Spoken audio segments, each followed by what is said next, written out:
Myanmar's leader is not welcome at the ASEAN Forum. The poorest country in Southeast Asia is Myanmar. Their GDP per capita is a full 25% lower than Cambodia, a country that is still fighting its way out of total economic collapse.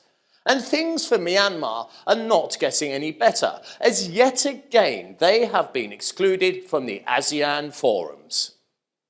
For the second consecutive year, Myanmar's military junta leader has been excluded from the upcoming ASEAN summit. The ASEAN chair is Cambodia, and they defended its decision not to invite him because there has been no visible progress by the junta to implement peace initiatives put forward by the bloc following last year's coup. ASEAN is extremely anxious over the junta's apparent slow response to take steps to peacefully end the armed conflict within Myanmar.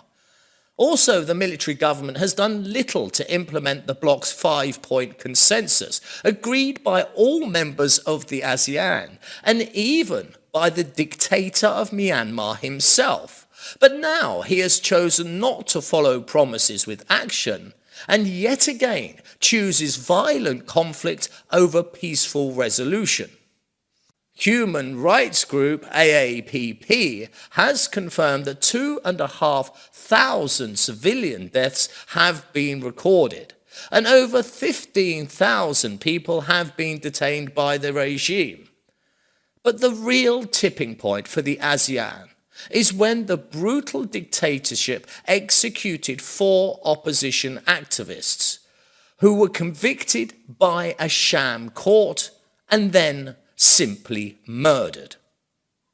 Many are saying Myanmar should quite simply be kicked out of the ASEAN altogether, as their leaders' hands are soaked with the blood of their innocent victims.